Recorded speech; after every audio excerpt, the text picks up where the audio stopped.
Well, today marks the 40th anniversary of the Kent State shootings. On May 4th, 1970, National Guardsmen opened fire on hundreds of unarmed students at an anti-war rally at Kent State University in Ohio. The students were protesting the U.S. invasion of Cambodia, which was announced by President Nixon on April 30th. The Guardsmen fired off at least 67 shots in roughly 13 seconds. 4 students were killed and 9 others wounded. The 4 students shot dead were Allison Krauss, Jeffrey Miller, William Schroeder, and Sandra Scheuer, all between the ages of 19 and 21. To this day, no one's been held accountable for what happened. For the survivors of Kent State, the events of May 4th, 1970 remain unresolved even 4 decades later. To mark the anniversary, commemoration events are being held at Kent State, including a candlelight vigil and march in the Commons, as well as a truth tribunal, which we'll talk about in a few minutes. But first, we want to go back to May 4th, 1970, and hear from the survivors about what happened on that day. Alan Canfora was a student at Kent State 40 years ago and took part in the anti-war protest. He ended up being shot in the wrist. Last year, I spoke with Alan Canfora as he took me around the campus. I asked him what happened. My name is Alan Canfora. I was a member of the Kent State Students for a Democratic Society in 1968-69. 40 years ago, we raised hell on this campus. We planted the seeds of revolt, which blossomed a year later when 4 days of protest culminated with the shootings by the National Guard.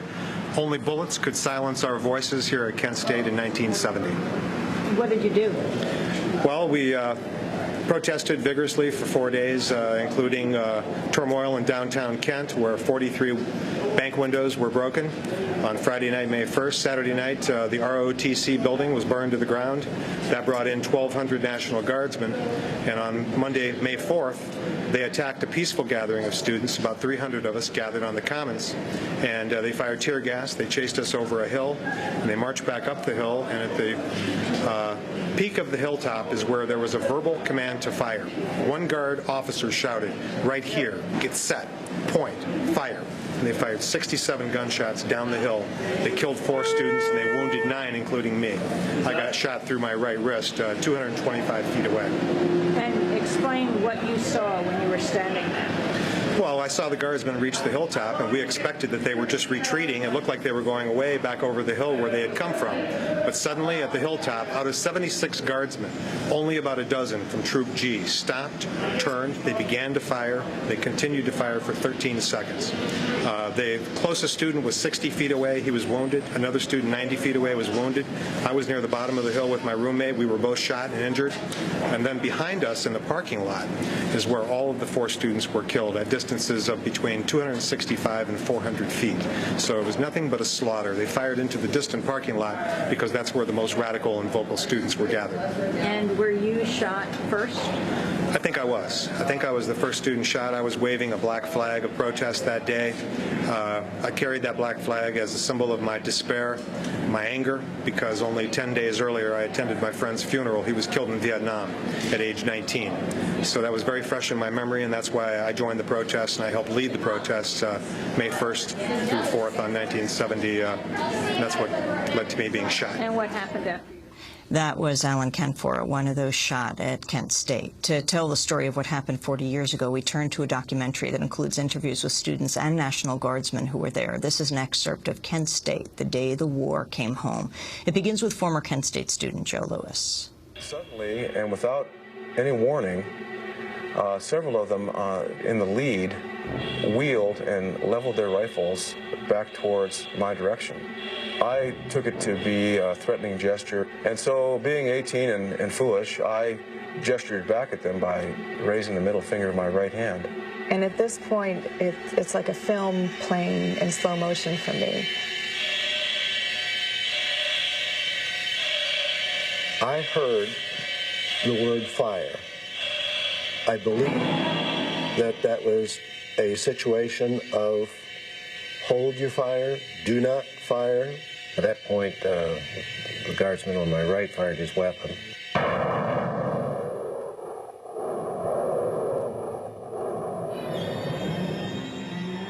Within, again, milliseconds of that single report, the volley itself began. I started screaming, "They're shooting their guns, they're shooting their guns." It hit us all, I'm sure, at that moment.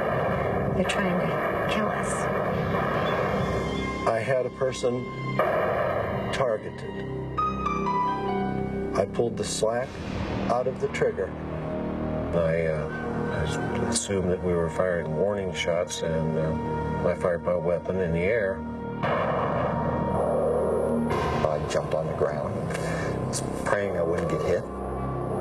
Hundreds of people were falling on the ground. And I believe that many of them were being hit. There was one tree near me, which was right in the line of fire. And as I got behind the tree at the last second before my arm reached the safety of the tree, that's when I was hit. Next thing I know, I got hit just below the shoulder blade in the back, on the left side. That person that I had targeted was standing in front of me yelling, "Shoot me, mother, shoot me." Everybody else is running away, and there's this one male coming towards us. His right hand was in the upward position, giving an obscene gesture, and his left hand was somewhat behind his back. My mind was racing. My mind was telling me that this is wrong, that this is not right. I wasn't giving an obscene gesture for the first time that day, but I wasn't screaming, and I wasn't moving. This is not right. This is not right. This is not right. At that point, I felt that I was in jeopardy, and I fired on the individual, and he dropped.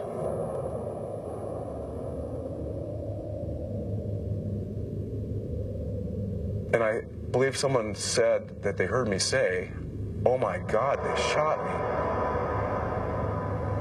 The next thing that I remember was there was an order from the rear of where we were, someone yelling to cease fire, which it stopped immediately. The shooting lasts a total of 13 seconds. A total of 67 bullets are fired. One of those bullets has passed through the wrist of Alan Canfora. It was kind of an eerie calm, just for a split second. We waited to hear if there were any more bullets that were going to be fired, and there were none. And then all you could hear in the air after that was screaming, crying, people shouting for ambulances. And we were told to return to the Commons area, and that's when we went back down the hill and back across the Commons to where we originally started at our staging point. We had no clue as to how many people were hurt. Our fear was that it was awful. Dean Kaler lays face down on the practice field. A bullet has passed through his spine, paralyzing him for life. That's one thing I'll never forget about that day. Just seeing the looks on the faces of the students who were standing over me, not knowing that there was 12 other people out there shot. 4 of them bleeding profusely, dying on the ground. Joe Lewis lays bleeding with 2 bullet wounds, one through his abdomen and one through his left leg. I thought to myself, well, this could be it. And I was afraid that I was going to die. And so I made an act of contrition to say that I was sorry for my sins. And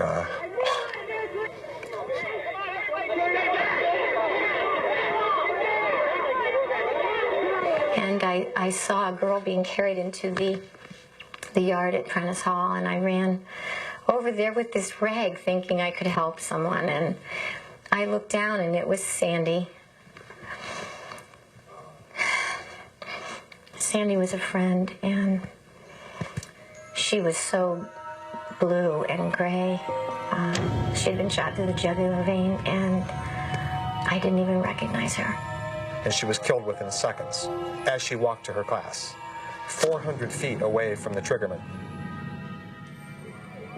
I remember the first person I saw was Jeffrey Miller, and he was lying very still. One of the first to reach Jeff Miller's body is 14-year-old runaway Mary Vecchio, who only a short time earlier had been protesting with him on the Commons.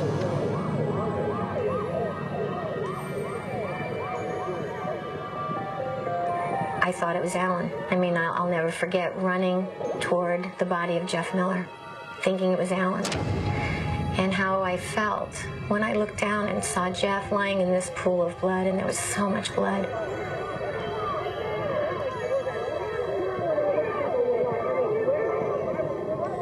And we walked over toward another cluster of people, and they were standing around Bill Schroeder. Bill Schroeder was an ROTC military science student. He was the all-American boy. He was not a protester, not a radical, not part of the demonstration. He was just there watching.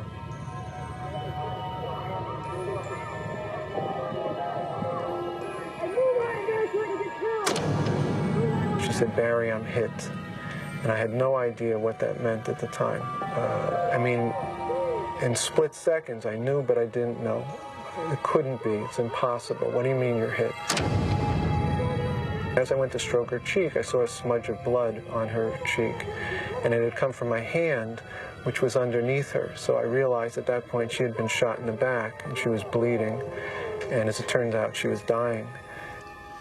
An excerpt of the documentary Kent State, The Day the War Came Home, directed by Chris Trifo and produced by Ron Getz. That was Barry Levine talking about Allison Krauss, one of the 4 students killed that day. We go now live to Kent State, where we're joined by Laurel Krauss, Allison's sister. She's the director of the Kent State Truth Tribunal, which has been taking place on the campus for the last 3 days and convened by family members of students killed at Kent State in order to record and honor the stories of those directly affected by the shootings. Laurel Krauss, you're right there on the campus of Kent State. Can you describe what you've been doing over these last few days, this Kent State Truth Tribunal? Well, we've been welcoming the original participants and witnesses of the 1970 Kent State shootings. They've been coming forward, and we've been live casting as well as asking them to answer questions at laptops. We have questions that were created with the help of the Greensboro, North Carolina Tribunal related to the KKK and the killing of 5, as well as the Center for Transitional Justice. They helped us come up with questions that were neutral so that we could get to the truth of what really happened, because we don't know. And Laurel, how old were you when your sister Allison was killed? And talk about the legal battle that your family fought for years. Well, I was in 9th grade, coming home from school, when some neighbors came up to me and said that I should call my parents because there had been news reporters on the street and that Allison had been hurt at Kent. And so I immediately called my mom, and I learned that she was on her way home immediately. She whisked home, and we then spent a long time on the phone, she did, trying to find out, but all the phone lines were blocked. There were no cell phones or anything like that then. And we later learned that from the Ravenna Robinson Memorial Hospital that she was DOA, and that's how they said it to us. Right the next day, my father, Arthur Krauss, and my mother, Doris Krauss, went forward and started a legal fight to learn, actually against the state of Ohio, the governor, National Guard, and everyone responsible for what happened. And that court battle went all the way through and up to the Supreme Court in order to have the right to sue Ohio, and then back at the beginning again. Over 10 years, we finally took it to the Ninth Circuit Court, got and settled with a statement of regret, and our family received $15,000 for the related to the death of my sister Allison. Laurel, what are you calling for now? Well, actually, I'm calling for the truth to be known for the first time. It's my feeling and the feeling of everyone that's joining us in our truth tribe, that's what we're calling it. Basically, we want to hear from the people that were on that hill, because we know that they know what happened. And that includes National Guard, state, federal, and civil people, civil servants related to making decisions, bad decisions. We'd like to hear their stories as well. I'm personally calling for any National Guardsmen to please come forward in our final day, May 4th. Please come and share your truth. You'll be respected. We want to hear your truth. You can have anonymity. We have a wonderful setup. It's a healing environment. We'd like you to share your truth and let us know what happened and what made you pull that trigger and kill my sister and 3 others and wounding of 9 on May 4th, 1970. Laurel Krauss, I want to thank you very much for being with us, standing in the parking lot where her sister was killed 40 years ago today.